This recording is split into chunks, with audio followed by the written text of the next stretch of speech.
প্রথমে খাওয়াচ্ছিলাম, আমি ওর সাথে গল্প করছি। দুপুরের দিকে বের হয়ে যাব আগামীকাল। মজাই করলাম, খাচ্ছিলাম প্রায় 20 মিনিটের মতো, কিন্তু আমার এটা খাওয়ার জন্য আসলে সে খুব, এই হচ্ছে আমার আজকের অ্যাক্টিভিটি।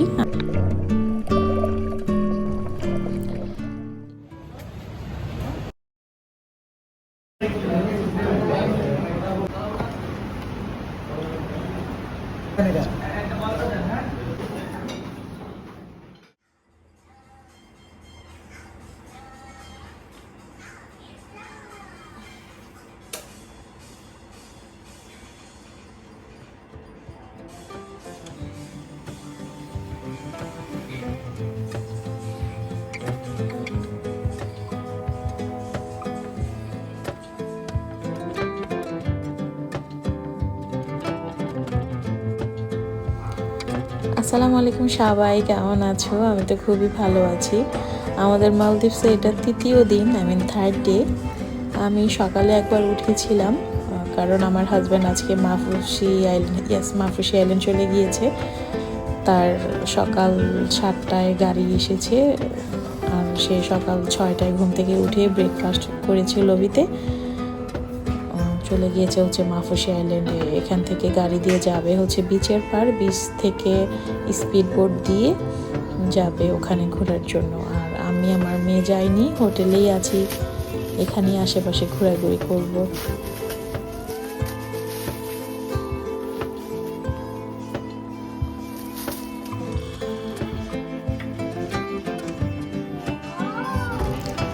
গতকাল রাতে আমরা একটা বাংলাদেশি রেস্টুরেন্টে খেতে গিয়েছিলাম। এতই স্পাইসি ছিল খাবার, আমি তো কোনো রকম খেয়ে চলে আসি। এসেই পরে আমরা গল্প করতে করতে ঘুমিয়ে পড়ি। আর আজকে সকালে তো চলেই গিয়েছে আমার হাজব্যান্ড। তো চিন্তা করছিলাম যে কিভাবে টাইম পাস করব। তো সবার শুরুতেই আমি আমাকে ফ্রেশ করে নিচ্ছি, আমার মেয়েও ফ্রেশ হবে, যেহেতু আমরা ব্রেকফাস্ট করিনি, আমার হাজব্যান্ড শুধু করেছে, সে চলেও গিয়েছে। আমি ফ্রেশ হয়ে নিচে যাব লবিতে, যে ওখানে গল্প করব, যে কী কী অ্যাক্টিভিটি আছে নিয়ার বাই সেটাই জানার চেষ্টা করব। দেন হয়তো দুপুরের দিকে বের হব একটু ঘোরার জন্য আমার মেয়েকে নিয়ে।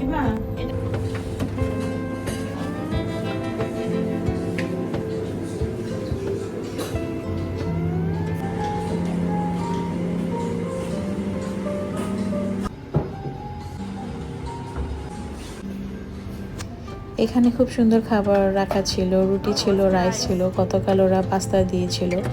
ওরা 3 দিনের মেনু খাবার করে, সো এক এক দিন এক একটা দেয়। আজকে রাইস পড়েছে, আমি দেখে খুবই খুশি হয়েছি, কারণ রাইস খেতে আমার আসলে খুবই ভালো লাগে। এনিওয়ে, ফান করছিলাম। সো এখানে কিছু সুন্দর ডেজার্ট ছিল, আমি কখন খাবো তাই চিন্তা করছিলাম। আর আমার মেয়ে বসে একটু নটি করছিল, আমি খাবার নিয়ে আসছিলাম তার জন্য। আর যেহেতু আমার কাছে আজকে অনেক সময় আছে, আমি অনেকটুকুই সময় নিব। আমার মেয়েকে প্রথমে খাওয়াচ্ছিলাম, আমি ওর সাথে গল্প করছি, তার কিছুক্ষণ পরে আমি আমার ব্রেকফাস্ট করব।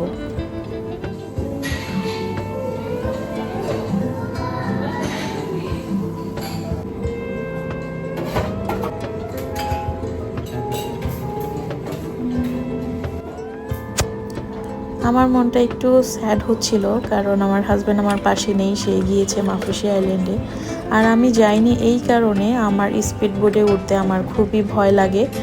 আমি লাস্ট গিয়েছিলাম ফুকেটে, থাইল্যান্ডে 2018-তে।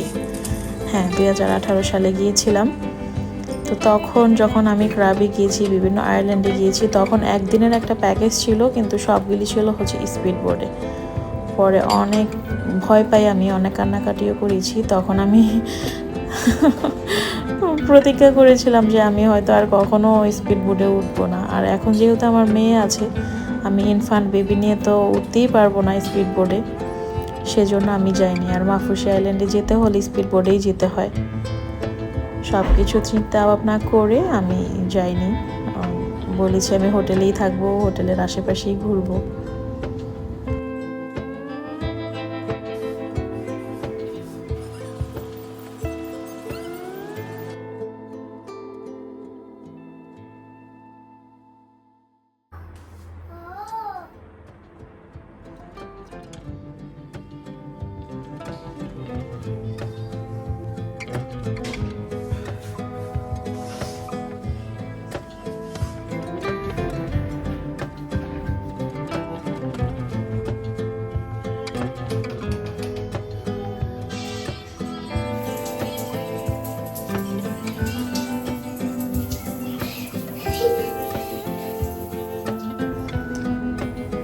আমাদের ব্রেকফাস্ট করা শেষ, শাওয়ার নেওয়া শেষ, আমি ফ্রেশ হয়ে গিয়েছি। এখন আস্তে ধীরে রেডি হব।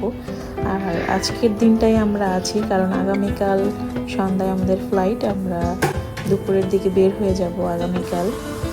আর আমাদের হোটেল থেকে এয়ারপোর্ট অত বেশি দূরে না, 10 মিনিট লাগে যেতে, কিন্তু এয়ারপোর্টের বিষয় তো 2 ঘন্টা আগে তো যেতেই হবে।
Okay, okay, okay, ঠিক আছে।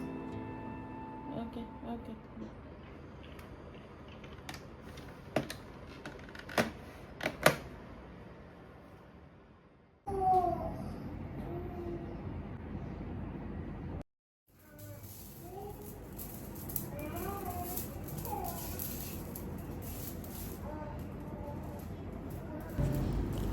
এত সময় নিয়ে আমি রেডি হয়েছি, প্রায় দুপুর হয়ে গিয়েছে। আর আমার ফ্রেন্ডকে বলেছি, আমি যেহেতু হোটেলের পাশেই আমার বিচ, আমি দূরে যাব না, মেয়ের জন্য কিছু টয়স নিয়েছি, ওখানে মেয়ে খেলা করবে, আমি মেয়েকে সময় দিব। আর আমার হাজব্যান্ড যেহেতু 7টায় গিয়েছে, এখন অলরেডি 1টা বাজে, সে মেবি চলে আসবে 3টা-4টার দিকে। আর আমি হয়তো এই 3-4 ঘন্টায় ঘুরতে পারবো। তো বিচে যাওয়ার আগে আমি একটু ছাদে যাই, আমি হোটেলের যে রুফটপ, ওখানে যে ভিউটা কিছুক্ষণ এনজয় করি। ওখানে ছিলাম প্রায় 20 মিনিটের মতো, কিন্তু আমার মেয়ে একটু কান্না করছিল, কারণ ছাদে কেউ ছিল না, খালি ছিল। সে একটু ক্রাউড খুঁজতেছিল, যে কোথায় গ্যাদারিং আছে, মানুষজন দেখতে পারে। সেজন্য আমি আর লেট করিনি, এখানে 20 মিনিটের মতো থেকে আমি মেয়েকে নিয়ে আবার নিচে চলে যাই, কারণ সে ডিস্টার্ব করছিল। আসলে সে থাকতে চাচ্ছিল না, সে মানুষজন খুঁজতেছিল যে একটু খেলা খেলা করবে।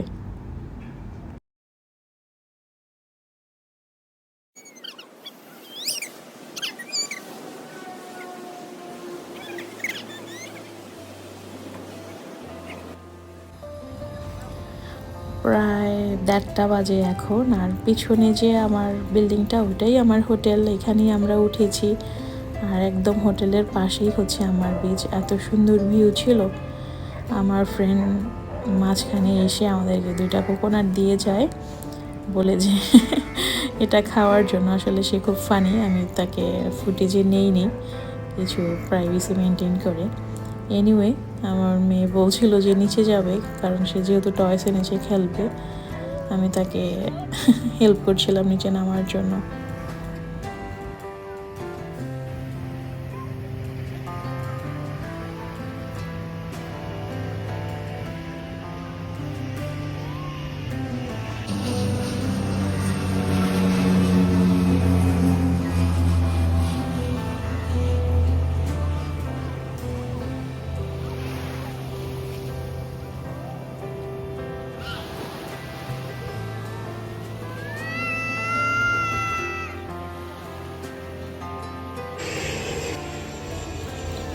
সব কিছু মিলে ভালোই লাগছিল। আর আমার হাজব্যান্ডের কথা মনে পড়ছিল, না জানি সে কী করছে, স্পিড বোট দিয়ে গিয়েছে। আমি আসলে তার জন্য দোয়া করছিলাম। আর সে বলেছে আমার জন্য কিছু ফুটেজ নিয়ে আসবে, যেন আমি আমার ভিডিওতে শেয়ার করতে পারি।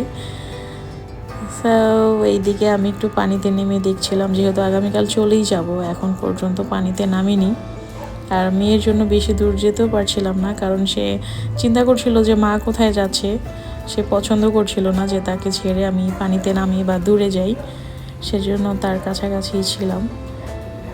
তো এই হচ্ছে আমার আজকের অ্যাক্টিভিটি। আমি এখানে প্রায় 3 ঘন্টার মতো ছিলাম, মেয়ের সাথে সময় কাটিয়েছি, মেয়ে খেলা করছে।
সব কিছু মিলে ভালোই ছিল। আর একটু পরপর সি প্লেন যাচ্ছিল, কারণ এখানে এক আইল্যান্ড থেকে আরেক আইল্যান্ডে যেতে সি প্লেন ইউজ করে ওরা, যারা ট্যুরিস্ট। আর কিছু মানুষ স্পিড বোট ইউজ করে। আবার মেয়েকে এসেও সময় দিচ্ছিলাম, কারণ সে চাচ্ছিল যে তাকে এসে সময় দিই, তার পাশে এসে বসি।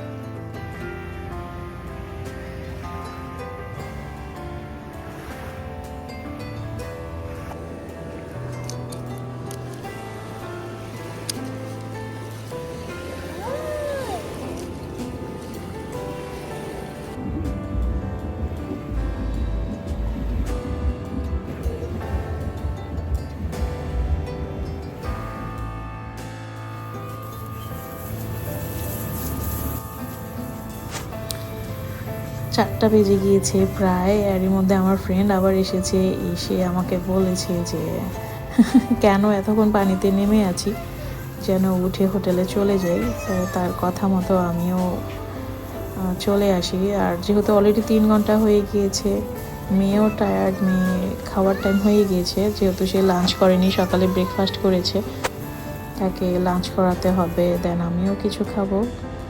তো সব কিছু চিন্তা করে আমি হালকা ক্লিন হয়ে চলে যাই হচ্ছে রুমে। আর রুমে এসে তো আমি একটা সারপ্রাইজ পাই, সেটা হলো দরজা যেই আমি খুলতে যাবো, যেয়ে দেখি যে আমার হাজব্যান্ড চলে এসেছে। সেও নাকি এসেছে প্রায় 10 মিনিট আগে। গল্প করতে করতে প্রায় সন্ধ্যা হয়ে গিয়েছে। আমার বেবি লাঞ্চ করেছে, কিন্তু আমি খাইনি, কারণ আমি গল্প শুনছিলাম যে সে কী অ্যাক্টিভিটি করেছে মাফুসি আইল্যান্ডে। পরে আমার হাজব্যান্ড লবি থেকে খাবার অর্ডার করে আমরা আসলে লাঞ্চ করি হচ্ছে এই টাইমে, এসে সন্ধ্যায় 7টায়।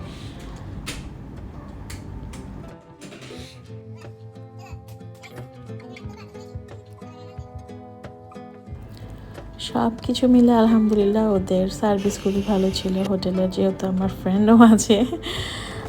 আর আমার হাজব্যান্ড বলছিল যে সে কিছু ভিডিও করে এনেছে, সেগুলি আমাকে সে দিবে, যেন আমি এখানে ভিডিওতে অ্যাড করে দিই।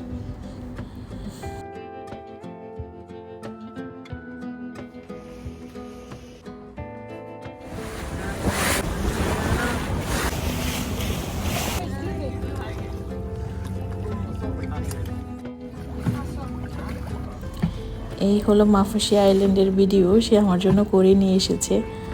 আর এইখানে মাছ দেখার জন্য সিরিয়াল বাই নামতে হয়, তো তার সিরিয়াল এখনও আসেনি, সে দাঁড়িয়ে দাঁড়িয়ে ভিডিও করছে আর মাছ দেখছে।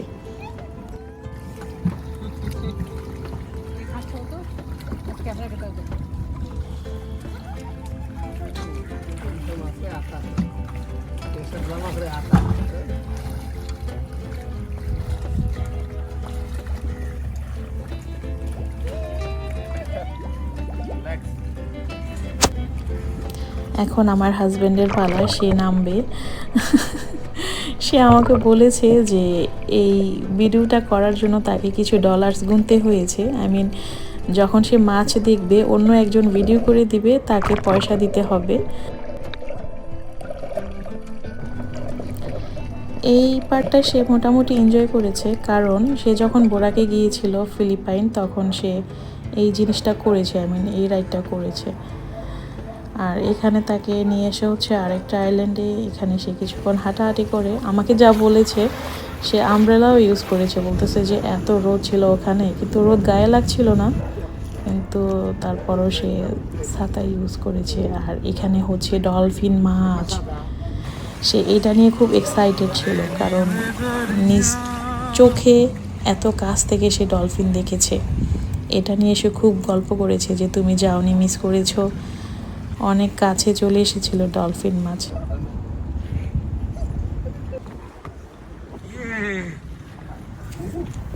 ম্যাক্সিমাম রাইডটাই ছিল তার স্পিড বোর্ডে। সে আমাকে বলেছে যে তুমি গেলেও পারতে, কারণ এটা অনেক বড় ছিল। তাকে ডলফিন মাছ দেখিয়েছে, তারপর কিছু কালারফুল ফিশ দেখিয়েছে, যা সে নিজে ভিডিও করেছে। আর আরেকটা রিসোর্টে নিয়ে গিয়েছিল, ওখানে বুফে লাঞ্চ ছিল, কিন্তু বলেছে যে সে খেতে পারেনি, অনেক স্পাইসি ছিল। সো কিছু ঘোরাঘুরি করে সে পিকচার্স নেয়, আর লাঞ্চ করে আবার 2টার দিকে সে রওনা করে ল্যান্ডে আসার জন্য। স্পিডবোট থেকে নেমে সে গাড়িতে উঠে, যে গাড়ি দিয়ে তাকে নিয়ে গিয়েছিল সকালে, সে গাড়ি দিয়ে দেন হোটেলে চলে আসে। প্রায় 3:30টায় সে হোটেলে এসে পৌঁছায়।